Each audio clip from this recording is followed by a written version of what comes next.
बोलिए गौरी गोपाल भगवान की जय जय श्री राधे। जिनका प्रश्न है वो हाथ उठाएं, भैया से शुरू करते हैं। गुरु जी को प्रणाम जी। मैं अपने बारे में बोलना चाहूँगा कि मैं एक्टर हूँ, संजय वर्मा एक्टर, मुंबई से हूँ और कई टीवी शो में आता रहता हूँ। तारक मेहता में, चमकल लोंडी वाला, कई सीरियल में आता रहता हूँ। तो तारक मेहता का उल्टा चश्मा सीरियल में आप आते हैं? हाँ, क्या करते हैं उसमें? उसमें मैं चमकल लॉन्ड्री वाला बना। अच्छा। एक दो स्टोरी में आया हूँ। जब अब्दुल की दुकान टूट जाती है तो उसमें मैं सुभाष बनता हूँ, फिर वो जेठालाल नई दुकान बना के देते हैं। तो अभी जेठालाल की क्या हाल है? जेठालाल जी ठीक है, दया बहन जी गायब है। तो दया बहन कहाँ चली गई? वो पता नहीं, शायद उन्होंने शादी करी तो कुछ समझ में नहीं आ रहा उनका कुछ। अब पर दया बहन से बोलना कि भाई बहुत बड़ा उपकार है दया का जी। इतना सुंदर उन्होंने देश का मनोरंजन किया, सबके होंठों पे मुस्कान भर दी दया ने। वाह। उनके जैसी केवल दया के जैसी केवल दया है। वाह। दया के जैसी एक्टिंग ना भूतो ना भविष्यति। टप्पू के पापा, टप्पू आ दया।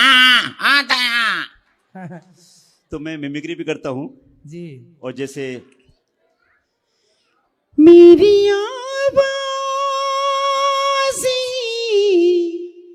पहचान है, याद रहे। सुंदर। तो महिलाओं का काम भी आप ही कर लेते हैं? मैं कई आवाज में गाता हूँ। अच्छा, मैं गुरुजी बताना चाहूंगा कि निधि वन में जो घुंघरू बजते हैं, हाँ, तो घुंघरू उन्हीं को सुनाई देते हैं जिनकी मन में राधे कृष्ण के लिए प्रति भक्ति होती है। वही घुंघरू यहां बजेंगे। पैरों में घुंघरू आए, बांके बिहारी नाच रहे हैं, सब मीठी मीठी ताली के साथ।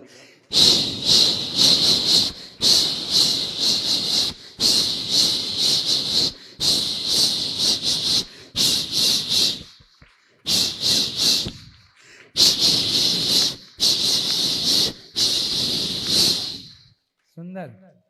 अब जैसे ही बांके बिहारी के पैरों में घुंघरू बजे तो राधिका कैसे आई? राधा ढूंढ रही,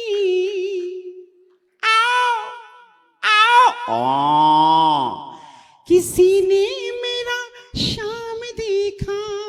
पायल, राधिका की पायल।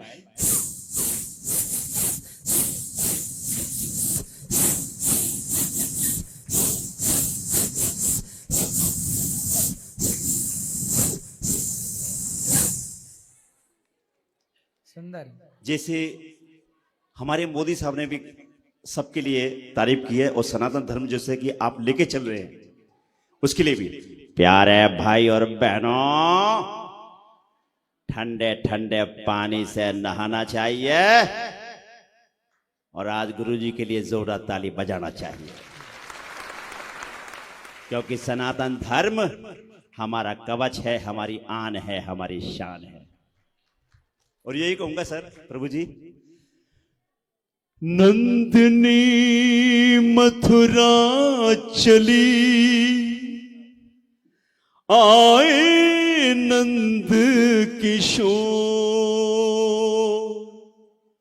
वासुदेव की गोद में आज बसे तिहुलो, शीश अंगी के युगों से गौरी गोपाल को करे स्वागत, करे स्वागत, करे स्वागत, करे स्वागत। गंतता श्री, प्रोग्राम करना होगा तो हमारे पक्ष में करना होगा। ये बात मत भूलो दुर्योधन कि आज मैं प्रोग्राम करूंगा तो वहां के बिहारी के दर्शन के साथ करूंगा, गौरी गोपाल जी के यहाँ करूंगा, गुरु जी के चरणों में करूंगा। ये मेरी अखंड प्रतिज्ञा है। बहुत सुंदर, बहुत अच्छे एक्टर हैं आप हैं। सुंदर। मैं ये बात कहना चाहूंगा सर, प्रभु जी, गुरु जी, कि आजकल जो पीढ़ी है वो अपना उल्लू सीधा कर रही है। जिस माँ ने जन्म दिया है गुरु जी, उसको भूल जाती है बहू के चक्कर में आके। लेकिन आपने जो नई पीढ़ी पर एक करारा तमाचा मारा है, जैसे टीचर समझाता ना बच्चों को, आपने वाकई में हमको सबको जगा दिया। एक बार जोरदार ताली गुरु जी को। क्योंकि मैंने और भी संतों को देखा है, सब अपना अपना कार्य कर रहे हैं, अपने हिसाब से कर रहे हैं और सब सनातन में यानी सब समाज को जगाते हैं, लेकिन आपने जो हर घर घर की नब्ज को पकड़ा है। मैं सभी माँओं से मिला, सबकी आंखों में जो खुशी के आंसू हैं मातृभूमि को। जय श्री राधे। और मैं तो चाहता हूं कि अब यानी आपसे बहुत कुछ लोग सीख रहे हैं कि किसी के हिस्से में मकान, किसी के हिस्से में दुकान आई, मैं घर भी सबसे छोटा था, मेरे हिस्से में मेरी मां आई। अब हर पीढ़ी याद रखेगी, चंदा है तू, मेरा सूरज है तू, तू मेरी आंखों का तारा है तू। चंदा है तू, मेरा सूरज है तू।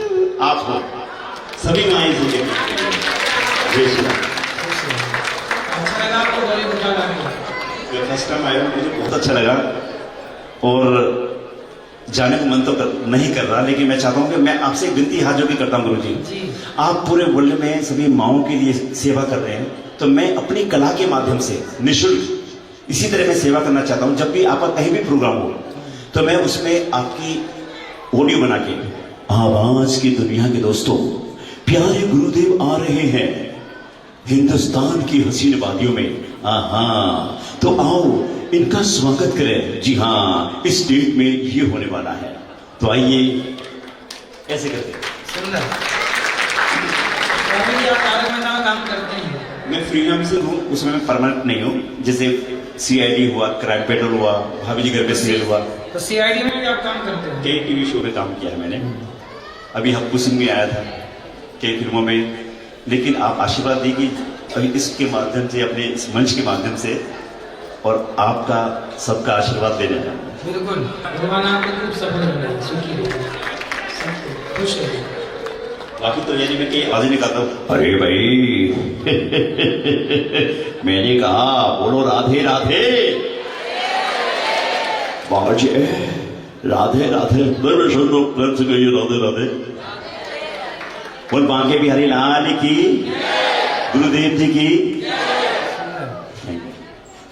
बहुत ये भी एक कला है, सबकी आवाज निकालने का।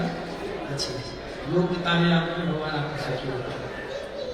लेकिन आपको प्रॉमिस करना होगा कि मैं अपनी कला के माध्यम से आपकी सेवा करना चाहता हूँ। जब भी कहीं प्रोग्राम हो तो मैं ऑडियो के माध्यम से हर तरह से, जरूर, ये मेरा सौभाग्य होगा। जरूर बैठिए। और इसका राधे राधे गुरुजी। जी जी मैं यूएस से आई हूँ। मेरे 2-3 क्वेश्चंस थे, मैं फटाफट पूछूंगी क्योंकि और भी बहुत सारे लोग हैं। मेरा पहला क्वेश्चन था कि जैसे मैं आईटी प्रोफेशनल हूँ, बट आध्यात्म के तरफ मेरा काफी झुकाव धीरे धीरे बढ़ रहा है। तो जो मैं अपना प्रोफेशनल जॉब करती हूँ उसमें मुझे आध्यात्म से रिलेटेड कुछ नहीं दिखता है। तो क्या मुझे अपना प्रोफेशन चेंज करने की जरूरत है, या फिर इसी प्रोफेशन में को मैं अध्यात्म से कैसे जोड़ूं? कहाँ ऐसा है जहाँ अध्यात्म ना हो?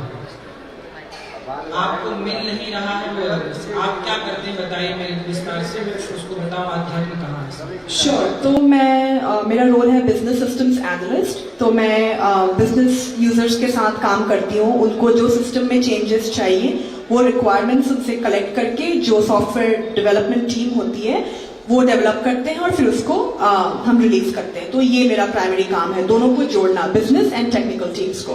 तो आप ये समझो कि आप जोड़ने का काम कर रहे हैं। आप ये समझो कि आपका कोई अस्तित्व नहीं, कोई भूमिका नहीं। जो भगवान करा रहे हैं वो भगवान ही मेरे से करा रहे हैं। मैं नहीं कर रही हूँ या कर रहा हूँ, मेरे द्वारा ये कार्य कौन करवा रहा है? भगवान। तो हम अपने को ना रखें कहीं फ्रंट पे, अपने स्थान पर ये मान लें कि मैं शून्य हूँ, भगवान आ रहे हैं। जैसे अर्जुन लड़ रहे हैं, लेकिन लड़ रहे अर्जुन, पर वो ताकत अर्जुन की नहीं थी, वो ताकत कृष्ण की है। तो आप करते हुए भी अपने को कर्ता मत मानो। कर्ता किसे मानो? भगवान। कि भगवान करते हो तुम कन्हैया, मेरा नाम हो रहा है, मेरा आपकी कृपा से सब काम हो रहा है। हम कर्ता ना, जहाँ हम कर्ता बन जाते हैं वहाँ सब चीज मैं करने लग जाता हूँ। लेकिन जहाँ से मैं को हटा देता हूँ, एटीट्यूड को हटा देता हूँ, मैं, वहाँ ईश्वर को बिठाओ, वही भक्ति है। आपका जो काम करना, जॉब करना, वो भी भजन हो गया जब आप ये सोच के करेंगे कि मैं नहीं, भगवान ये सेवा कर रहा है। जैसे डॉक्टर मरीज को देखे पर ये भाव से कि भगवान के रूप में, आप भी अपने लोगों को देखिए जो वहाँ पे कार्य करता है, इस भाव से कि भगवान की सेवा है, ये भी भगवान का ही स्वरूप है। सब में ईश्वर को देखिए, वही तो है। इससे बड़ा अध्यात्म क्या है? जी बिल्कुल।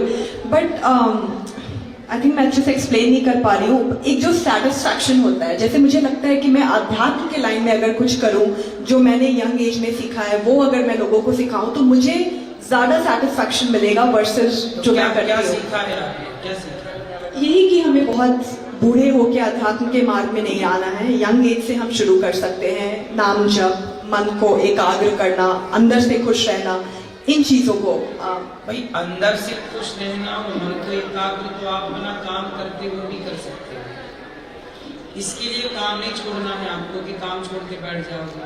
देखो जो व्यक्ति सफल होता है ना, आप सफल होंगी तो आपकी बात सब सुनेंगे, आप कुछ नहीं करेंगे तो आपकी बात कौन सुनेगा? इसलिए आपकी बात कोई सुने उसके पहले आप वजन होना चाहिए। मीन्स आपकी बातों में दम हो, आपके कार्य में दम हो, तब जाके समाज को बिलीव होता है, विश्वास है कि जी ये सफल लड़की है। तो सफल, एक मैंने सुना था एक डॉक्टर के बारे में, एक बहुत बड़े डॉक्टर थे, उन्होंने एक किताब लिखी और वो किताब लिखने में प्रचार हो गया कि भाई ये बहुत बड़े डॉक्टर हैं, इन्होंने एक किताब लिखी है तो निश्चित ही कुछ ना कुछ सार डाला होगा पूरी डॉक्टरी का, जीवन का। और वो डॉक्टर मर गया, मृत्यु हो गई।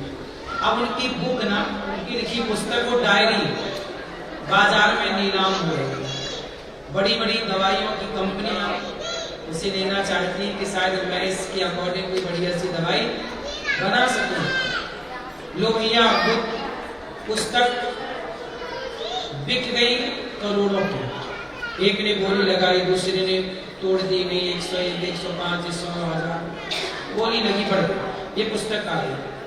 अब उस किताब को खोला गया तो पूरी किताब खाली, मतलब पूरी कॉपी खाली थी। आखिरी के पन्ने में 4 लाइनें लिखी थी। अब समझ क्या लिखा था? डॉक्टर साहब ने लिखा था, जिसके पांव है गरम, जिसके पांव है गरम और वाणी है नरम और दिमाग है ठंडा, उसे कभी किसी डॉक्टर की जरूरत नहीं है। जिसके पांव है गरम, मतलब काम करो तो पांव गरम रहेंगे, चलते फिरते रहो। जो बैठ गया वो बीमार पड़ जाता है, चलता फिरता रहे स्वस्थ। और दिमाग को क्या रखे? यहाँ ठंडा है तो कोई बीमारी ही नहीं, और वाणी को रखे नरम तो रिश्ते खराब नहीं, क्योंकि रिश्ते हैं सिर्फ कर रहे। तो पांव गरम, वाणी नरम, दिमाग ठंडा। इतनी बात लिखी थी पूरी और वो करोड़ों की घटना। कहने का तात्पर्य सिर्फ इतना हुआ कि आप अपने काम करते हुए अपने दिमाग को ठीक रख सकते हैं, हैप्पी रह सकते हैं, प्रसन्न रह सकते हैं। जब आप ये मान लेंगे कि मैं करती हूँ या मैं करता हूँ, तब आप हैप्पी नहीं रह पाएंगे। लेकिन जब आप ये मान लेते हैं कि मैं कर ही नहीं रहा हूँ, करते भगवान रहेंगे, भगवान जो कराएंगे होता रहेगा, फिर आप टेंशन ही नहीं कर। इसलिए जीवन में यही सबसे बड़ा अध्यात्म है, यही सबसे बड़ी भक्ति। काम नहीं छोड़ काम कर। मैं देखो काम कर रहा हूँ, मैं भी चाहूँ जंगल चला जाऊँ, जंगल जाऊंगा तो गौरी गोपाल आश्रम में 311 प्रतिमाएं रहती हैं। जंगल जाऊंगा तो केवल मेरा कल्याण होगा, लेकिन मेरे कार्य करने से यदि 311 माओं को वृंदावन धाम मिल रहा है और उन्हें यहाँ भगवान की शरणागति मिल रही है, यहाँ 150 बच्चे पढ़ रहे हैं, अखंड रसोई चल रही है, 30,000 लोग कड़वे भोजन कर रहे हैं। यदि मैं जंगल जाऊं तो सिर्फ मेरा कल्याण होगा, लेकिन समाज में रह करके मैं जो करूंगा उससे मेरा भी कल्याण होगा और समाज का भी कल्याण होगा, मैं राष्ट्र के काम आऊंगा। तो आप भी पढ़ लिख के योग्य हैं, काम करिए, पैसे कमाइए, उस पैसे से किसी की सेवा करिए। सत्यनारायण भगवान की कथा सुनी आपने? उस कथा में एक चैप्टर है छोटा सा, एक लकड़हारा जंगल से लकड़ी लाता है, गट्ठा सिर पर रखता है, उसी लगती है प्यास। तो वहाँ सत्यनारायण भगवान की कथा हो रही थी, तो वहीं रुक गया। अब कथा पूरी हुई तो पंडित जी ने के लिए पंजीरी का प्रसाद दिया। उस लकड़हारे ने कहा कि भैया ये क्या था? तो उन्होंने कहा कि सत्यनारायण भगवान की कथा थी। तो लकड़हारा बोला कि आज मैं भी कथा कर सकता हूँ, सत्यनारायण कथा सुन सकता हूँ। श्योर, आप भी कर सकते हैं, आप भी सुन सकते हैं। लकड़ियों का गट्ठा उसने सिर पे रखा और बाजार गया और उसने मन में संकल्प लिया कि आज लकड़ियां बेचने से जो पैसा मिलेगा उससे मैं सत्यनारायण भगवान की कथा सुनूंगा। तो सत्यनारायण भगवान की कथा में लिखा है आज उसे लकड़ियों के दूने दाम प्राप्त हुए। आज उसकी लकड़ियों के दूने, रोज 10 रुपए कमाता था, आज 20 रुपए कमा। क्यों कमाया आप बताओ? क्योंकि भगवान जी के नाम से उन्होंने किया। क्योंकि उसका संकल्प सही है कि जो प्रॉफिट होगा उससे मैं भगवान की सेवा। जब आप काम करते हैं किस उद्देश्य से, किससे प्रभु की और प्रभु के भक्तों की सेवा होगी, तो अपने आप इनकम डबल हो जाती है। आप डबल हो गए उसकी। जो व्यक्ति परोपकार के लिए कदम बढ़ाता है उसके रक्षक भगवान। आप जो भी कमाओ इस भाव से कमाओ कि मैं जो भी कमाऊंगी उसका कुछ हिस्सा दीन दुखियों की सेवा में, वृद्धमाओं की सेवा में और किसी बेसहारा बच्चे को पढ़ाने की सेवा हो, गरीब कन्याओं का विवाह करने की सेवा, कोई भी एक अच्छा काम भला काम। आप इस उद्देश्य से, यही भक्ति है। मैं किसी के काम आऊं ये भक्ति है, मैं किसी के काम ही नहीं आया। गुरुजी आप ये कह रहे हैं कि परोपकार और भक्ति हम जैसे अपना प्रोफेशनल वर्क करते हुए उस पैसे से भी कर सकते हैं, जरूरी नहीं है कि वो छोड़ के इस लाइन में आके ही आप कर सकते हैं परोपकार, ये कह रहे हैं। उस लाइन में रह के ही आपको, उस फील्ड में जहाँ गलत है वहाँ आप जैसे अच्छे लोग, देखो हर जगह अच्छे लोग होने चाहिए। सारे अच्छे लोग हर डिपार्ट को छोड़ छोड़ के जंगल चले गए तो मूर्खों के हाथ लग जाएगी चीजें, वो उसका यूज करेंगे। आप जैसे भले लोग हैं तो कोई गलत है तो उन्हें आप ठीक कर सकते। आप देखो जो आपके फील्ड में वहाँ काम कर रहे हैं वो लोग मेरे पास नहीं आएंगे, ये मेरे से समझने आएंगे, उन्हें आप समझाएंगे। मैं आपको समझा पा रहा हूँ, आप उन्हें समझाएंगे और उनके गुरु बन के आप उनका मार्गदर्शन करिए। हर जगह मैं नहीं पहुंच सकता, सब जगह मैं नहीं पहुंच सकता। आप जितने लोग बैठे हैं आप सब मेरी सेना है। आप जहां जहां हैं वहां वहां धर्म का डंका बजाइए और हर जगह अच्छे लोगों का होना आवश्यक है। बट अगर पूरा ज्ञान नहीं है तो क्या हम दूसरों को ज्ञान दे सकते हैं? जितना है आपके पास, देखो आपके पास शिक्षा है, आप पढ़ी हैं तब तो वहां तक पहुंची, तो आप कैसे कह सकते हैं कि आपके पास ज्ञान नहीं है? इस धरती पे सबके पास ज्ञान है।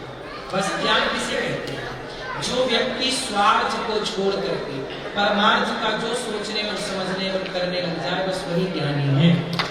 स्वार्थ के लिए तो कुत्ता भी जी रहा है, चिड़िया भी अपने बच्चों का पेट भर ही रही है, सभी में बांट कर खाए उसे इंसान कहते हैं, पराया दर्द अपनाए उसे इंसान कहते हैं।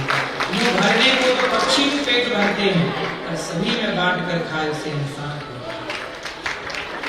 गुरुजी मेरा दूसरा क्वेश्चन था, ये मेरे हस्बैंड का क्वेश्चन है, वो आ नहीं पाए तो मैं उनके बिहाफ में पूछूंगी।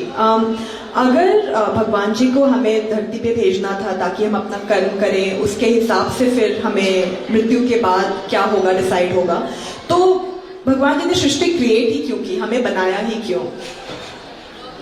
दुनिया बनाने वाले काहे को दुनिया बनाई, हे प्रभु तूने दुनिया ही क्यों बनाई?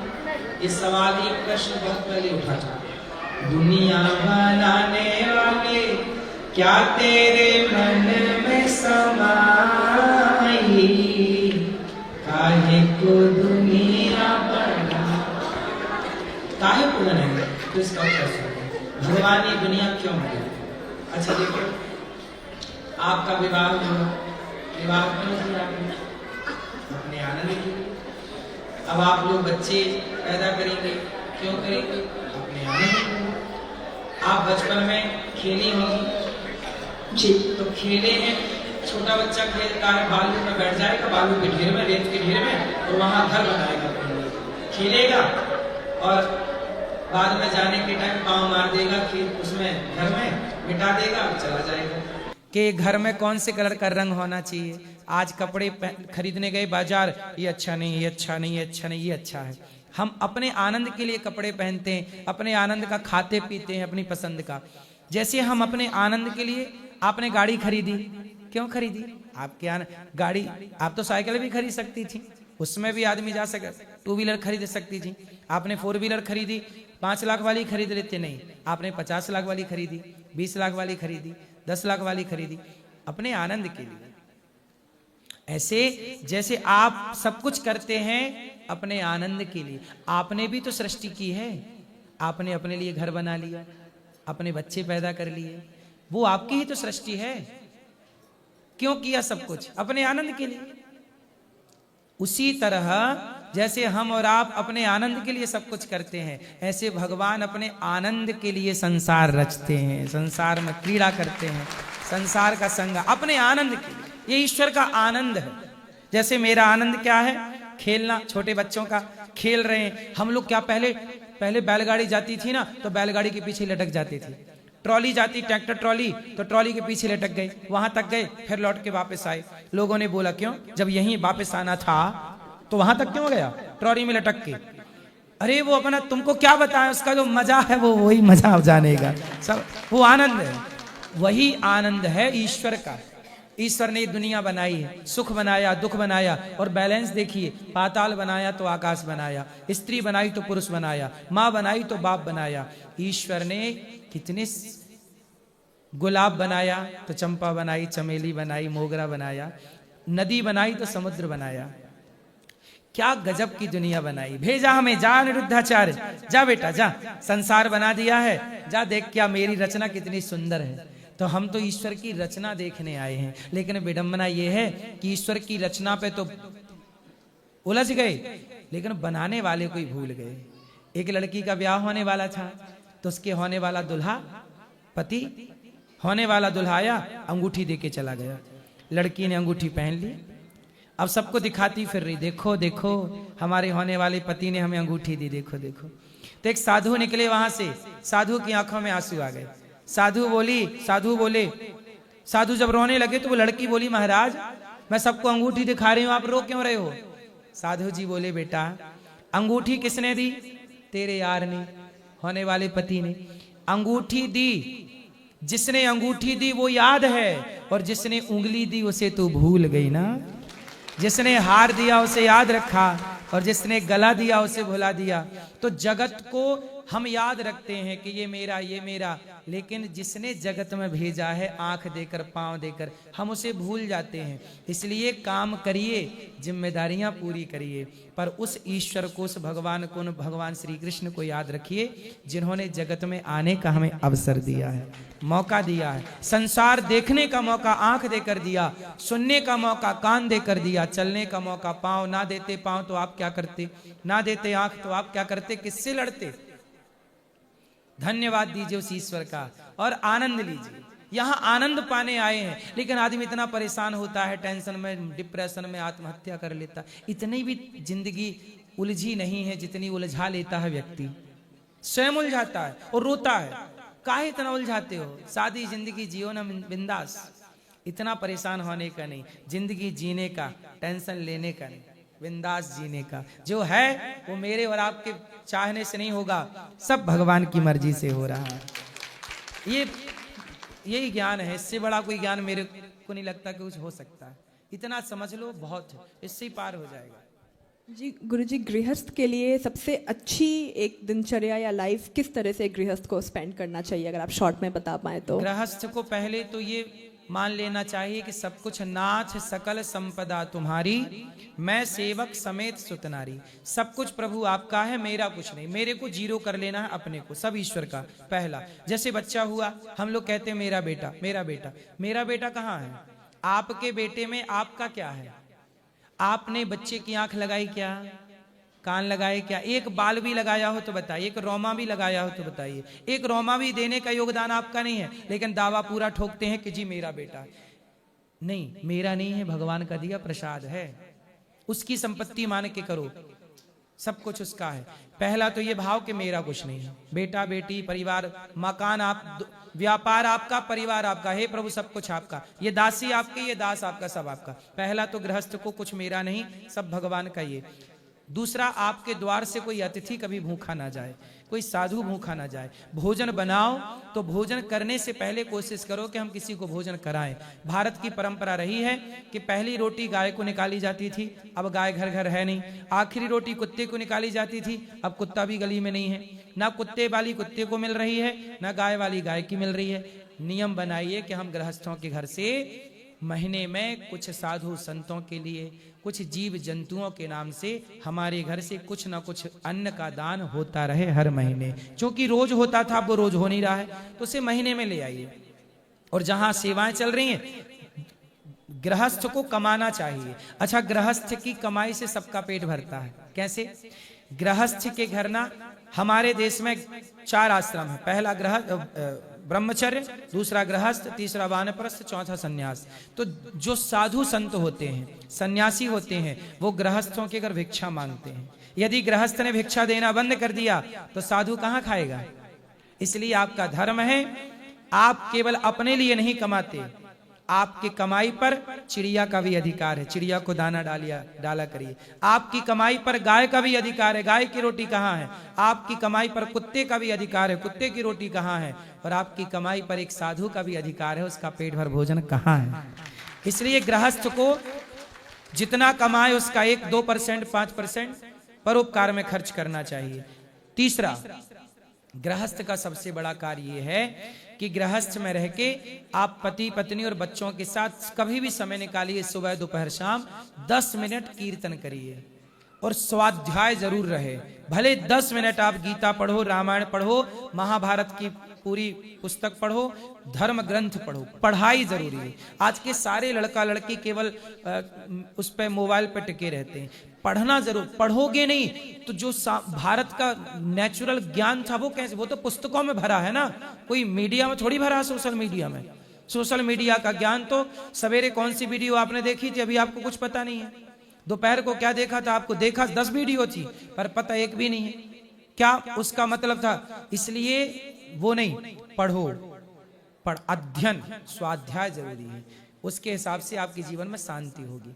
और भी बहुत सारी चीजें हैं, समय से उठना, समय से सोना, आपसी प्रेम रहना, बड़ों का सम्मान करना, कभी पति कुछ कह दे चुप रहना, पत्नी कुछ कह दे चुप रहना, बच्चों को टाइम टाइम पे हरिश्चंद्र की, राम जी की, कृष्ण जी की मोटिवेशनल कहानियां बच्चों को देते रहिए ताकि बच्चे रास्ता ना भटके, बच्चों पे नजरें गड़ी रहें। ये सब चीजें हैं। जरूर, धन्यवाद गुरुजी। मैंने आज देखा वृद्ध माताओं के दर्शन किए, सब बहुत खुश हैं और आप इतने सारे एरियाज में काम कर रहे हैं, गौ सेवा, वृद्ध माताओं की सेवा, अन्नदान। एक क्वेश्चन या सजेशन था मेरा, जैसे कुछ बच्चे जो मानसिक लाइक ऑटिज्म हो गया या मेंटली हैंडिकैप्ड हो गए, आई थिंक उनको भी अध्यात्म से अगर जोड़ा जाए तो बहुत अच्छा होगा उनके लिए। हाँ, तो आपने कुछ सोचा है इस बारे में कि जैसे गुरुकुल में आप जो मेंटली चैलेंज बच्चे होते हैं उनके लिए कुछ करेंगे? उनके लिए भी बनाना है। अभी देखिए, वृद्ध माओं के लिए बना है, वृद्ध पिताओं के लिए बन रहा है। मैं एक स्कूल भी प्लान कर रहा हूँ, एक कक्षा 1 से लेके 12वीं तक CBSE बोर्ड का रहेगा, जो निःशुल्क रहेगा। 5 से 7 हजार बच्चे निःशुल्क पढ़ेंगे। तो वहां पर हम एक ऐसा बच्चों का बना सकते हैं निवास, जहां वो वहीं रहें और वो पढ़ाई भी करें और धर्म का बोध। बिल्कुल गुरुजी, ऐसा अगर आप कुछ करेंगे मैं उसमें सहयोग करना चाहूंगी। आप सबका सहयोग होगा तभी काम होगा। बिल्कुल, बहुत बहुत धन्यवाद गुरुजी, बहुत अच्छे से आपने सारे आंसर्स दिए टाइम निकाल के। बस आशीर्वाद दीजिए। राधे राधे। मैया को फिर भैया को। गुरुदेव जी की चरणों में दासी कमला का कोटि कोटि प्रणाम। जी मैया। हम आंध्र प्रदेश आए, हम मेरे आंध्र प्रदेश, हाँ, वो ब्रज 84 कोस यात्रा में। जी जी जी, वो बड़ा आनंद हो गया। वो टूरिस्ट लोग भी नहीं लेके जाते, इतना अच्छा प्लेसेस, छोटे छोटे जगह भी आप लेके जा रहे हैं। जी। और हमारा उम्र, ये दासी का उम्र 58 years एज में मेरे जीवन में मैं कभी नहीं देखी इतना अच्छा सेवा कर रहे वृद्ध माताओं का, और गुरुकुल में फ्री एजुकेशन दे रहे, ये सब हम कभी नहीं देखा हमारे जीवन में। आपका मैं कैसा धन्यवाद आपकी कर वहाँ सकती की हूँ। लैंग्वेज भाषा क्या है? तेलुगु। सुना तेलुगु, तेलुगु में बोलो। क्या बोलना तेलुगु? कैसी हो मैया, कैसे है? यहाँ जो देखा, गुरुदेव सेवा जी, जो लगी, वो सब गुरुदेव- तेलुगु में बताओ। నేను ఇక్కడ ఎంత మంచి సేవలు నా జీవితంలో నేను ఎప్పుడు చూడలా, ఇంత మంచి సేవలు ఎక్కడ చూడలా। ఫ్రీగా మీరు చదివిస్తున్నారు, ఎడ్యుకేషన్ ఇస్తున్నారు పిల్లలకి, అదే ఎక్కడ చూడలా। వృద్ధ మాత 311 వృద్ధ మాత వాళ్ళు ఓల్డ్ ఉమెన్కి ఫ్రీగా మీరు ఉంచి వాళ్ళు ఎంత బాగా చేస్తున్నారు, వాళ్ళ సేవలు చూస్తున్నారు। గోసేవ అది ఎక్కడ చూడలా, ఆ సేవ చూస్తున్నారు చేశారు మీరు, అది ఎక్కడ చూడలేదు। ఇంకా చిన్న చిన్న విషయాలు, छोटे छोटे माइन्यूट थिंग्स भी आप इतना अच्छे से बात करते हैं, बताते हैं। समाज को जो अच्छा है वो सब, समाज को जो अच्छा है वो बोलते हैं, आपको धैर्य से बताते हैं। वो कंट्रोवर्सी से, अभी लिविंग का बारे में बोले, कितना कंट्रोवर्सी हुआ, आप धैर्य से बोल रहे हैं, जो है ना धैर्य से। समाज को जो अच्छा है, समाज को अच्छा मार्ग बताते रहे आप। वो कोटि कोटि प्रणाम, कितना भी थैंक्स करने नहीं होता उतना। वो कैसा है हमारा सूरज के सामने दीपक बताना जैसा, आप इतना सेवा कर रहे। कोटि आप कोटि सबका प्रणाम, आशीर्वाद है मैयाओं का, इसलिए सब कार्य हो। कोटि कोटि प्रणाम। खुश रहिए। 84 कोस की यात्रा में भक्त लोग आनंद ले रहे हैं। अच्छा सुनो, 84 कोस की यात्रा वाले भक्तों को कल जब आपकी यात्रा पूरी होगी, फिर आपकी यहाँ विदाई होगी अच्छे से, हम आपकी अच्छे से सेवा करेंगे और सबके संग बढ़िया सेल्फी लेंगे जिनकी रह गई है। और जिनको जल्दी जाना है कल, तो जहां आप लोगों ने कार्ड बनवाया था ऑफिस में आते समय, वहां चले जाइए, तो वहां आपकी सेवा विदाई हो जाएगी। चलो भैया को दो। राधे राधा गुरु जी, जी मैं आपसे काफी दिनों से मिलना चाहता था पर मिल नहीं पा रहा था। वो ये गुरु जी, क्योंकि पहली बार मतलब बाहर निकल रहा हूँ घर से, तो घर वाले सोच रहे तू खो जाएगा, ये हो जाएगा, वो हो जाएगा, तो इसलिए मतलब निकलने नहीं दे रहे थे बाहर। तो गुरु जी कैसे भी करके लड़ के मैं आपसे मिलने आ गया इस बार। तो गुरु जी एक झूठ बोल के आया हूँ कि मतलब घर वाले ये बोले कि कौन कौन जा रहा है, तो मैंने बोली दोस्त भी जा रहा है, पर मैं अकेले आया हूँ, मैं नोएडा से आया हूँ आपसे अकेले मिलने। तो गुरु जी मेरा एक पर्सन ये है कि मेरा देव प्रताप नाम का यूट्यूब पे चैनल में वीडियो बनाता हूँ। तो मतलब मम्मी तो मेरा सपोर्ट करती है, फ़ोन भी दिलाया, माइक भी दिलाया, पर जो और लोग हैं वो कहते हैं कि इसमें कुछ नहीं रखा है, सोशल मीडिया में पढ़ाई है, पढ़ाई में सब कुछ रखा है, उससे तेरा होगा, इन सब में कुछ नहीं रखा है। अगर गुरुजी ऐसा ही होता तो मैं आज आपसे मिल भी नहीं पाता, और आधे ज़्यादा होंगे कि सोशल मीडिया पे देख के ही आपसे आए होंगे।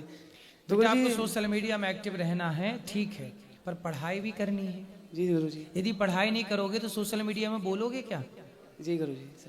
यदि हम आपसे बात कर रहे हैं, हम पढ़े ना होते तो आपसे कैसे बात करते? जी गुरु आपसे बात कर पाए इसलिए हम रोज पढ़ते हैं। जी गुरुजी। तो बेटा आपको पढ़ना चाहिए। सोशल मीडिया को 2 घंटे दो, पढ़ाई को 6 घंटे दो, जी गुरु क्योंकि अभी उम्र पढ़ाई की है। 2-4 साल और पढ़ लो, इसके बाद तो फिर आप क्या पढ़ना है। जी नहीं गुरुजी, पढ़ाई भी करता हूँ, संग में सोशल मीडिया भी थोड़ा यूज करता हूँ। ठीक है, पर पढ़ाई भी करना है, ठीक है, मन लगा के। एक गुरुजी ये बोले, एक कहानी सुनाई थी इन्होंने भैया ने गधे कुत्ते की, कि अपना मतलब लक्ष्य काम करते रहो, मतलब अपने लक्ष्य के ऊपर काम करते रहो, बाकी जो और लोग हैं वो टांग खींचते रहेंगे, उनके ऊपर ध्यान नहीं देना है। तो राधे राधे गुरुजी। हाथी चला बाजार कुत्ते, वही भैया को दो। मैया गुरुदेव चरण स्पर्श। जी जी, खुश रहिए। जय श्री महाकाल। राधे राधे गुरुदेव जी।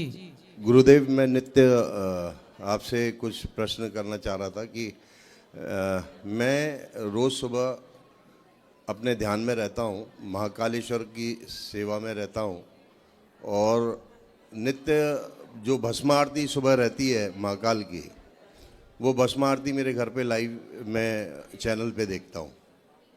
उसके बाद मैं ध्यान में जाता हूँ, प्रभु की सेवा जैसे करते हैं, तो ध्यान में ही जो जल मैंने दे दिया, सब कर दिया। बस मेरा मेन जो प्रश्न है कि जब मैं ध्यान में जाता हूँ तो वो मैं ये समझना चाहता हूँ वो ध्यान होता कैसा है।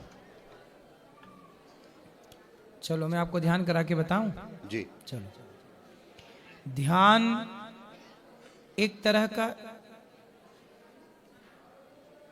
इमेजन है, एक ऐसा भाव जहां आपका शरीर तो यहीं रहता है लेकिन आप मन से सब जगह जाते हो। चलो मैं आपको 1 मिनट में करा के प्रैक्टिकल करा दूं।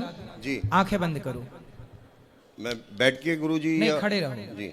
सब देखो, खड़े खड़े बैठे बैठे कैसे भी ध्यान में आप जा सकते हैं। मैं आपको विधि बता रहा, सब लोग कर लो यदि करना है तो। चलो सब लोग आंखें बंद करो। आंखें बंद कर ली। अब आप लोग ऐसा भाव बनाओ, इमेजिन करो कि बैकुंठ में जैसे लक्ष्मी जी भगवान के चरण दबा रही हैं, आप बैकुंठ पहुंचो। भाव बनाइए कि आप बैकुंठ गए, लक्ष्मी जी चरण दबा रही हैं भगवान के एक पांव को, दूसरा पांव आप दबाने लग गए। भाव बनाइए कि हम भगवान श्रीमन्नारायण के चरण दबा रहे हैं, एक चरण लक्ष्मी जी, एक चरण आप दबा रहे हैं। अब भाव बनाइए कि चरण सेवा करने के बाद आप भगवान नारायण क्षीर सागर पर शेष सैया पर लेटे हैं, आप उनकी परिक्रमा कर रहे हैं। अब भाव बनाओ कि भगवान श्री कृष्ण ने एक उंगली से गिरिराज जी को उठाया है और हम उसके नीचे खड़े होकर के भगवान का टुकुर टुकुर दर्शन कर रहे हैं। अब भाव बनाओ कि भगवान ने गिरिराज जी स्थापित कर दिया, हम भगवान की परिक्रमा करके अब चल रहे हैं अयोध्या। भाव बनाओ कि हम सरयू जी का स्नान कर रहे हैं। भाव बनाओ कि हम सरयू में स्नान कर रहे हैं। स्नान के बाद सुंदर कपड़े पहनकर अब हम रामलला का दर्शन करने जा रहे हैं। इमेजिन, भाव बनाइए, रामलला का हम दर्शन कर रहे हैं। सामने रामलला, सुंदर सी छवि, उनकी सुंदर सी मुस्कान, लड्डू खिला रहे हैं आप रामलला को। भाव बनाइए कि आप भगवान को एक प्रेम से लड्डू खिला रहे हैं, भगवान लड्डू खा रहे हैं। भगवान को कमल के पुष्पों की आप माला पहना रहे हैं। भाव बनाइए।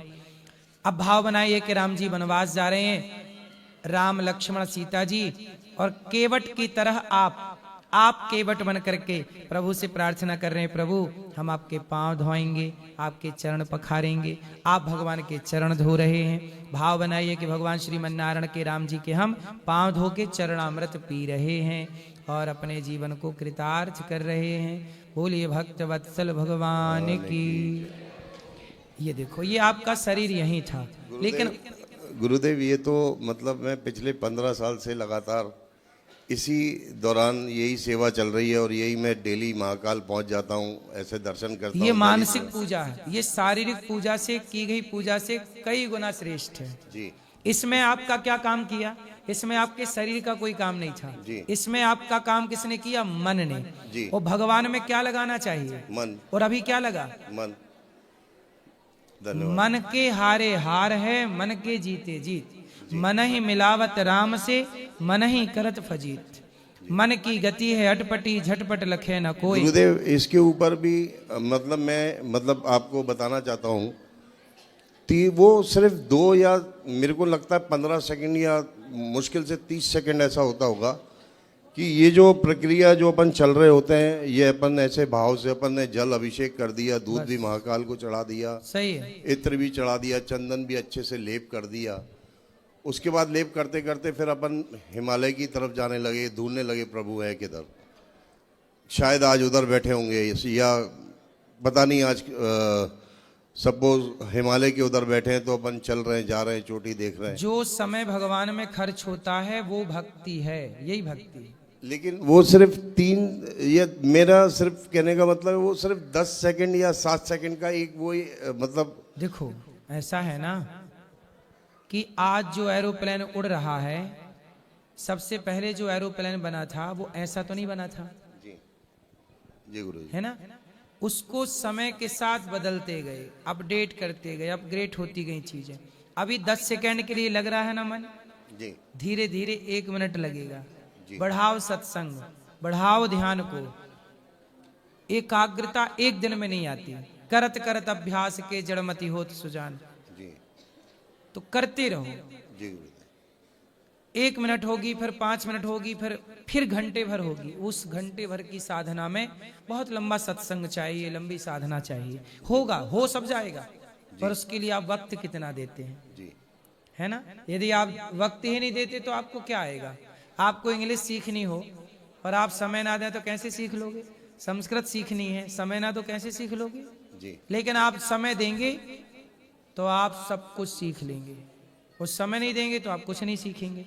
ध्यान भी समय चाहता है, भगवान भी टाइम चाहते भाई। थोड़ा सा थोड़ा सा वक्त श्याम को अर्पण किया करो, थोड़ा सा समय बस। सही। धन्यवाद गुरु जी। गुरुजी राधे राधे जी। मैं मम्मी से बात कर लूं। मम्मी के मैया है मैया गुरुजी राधे राधे। जी।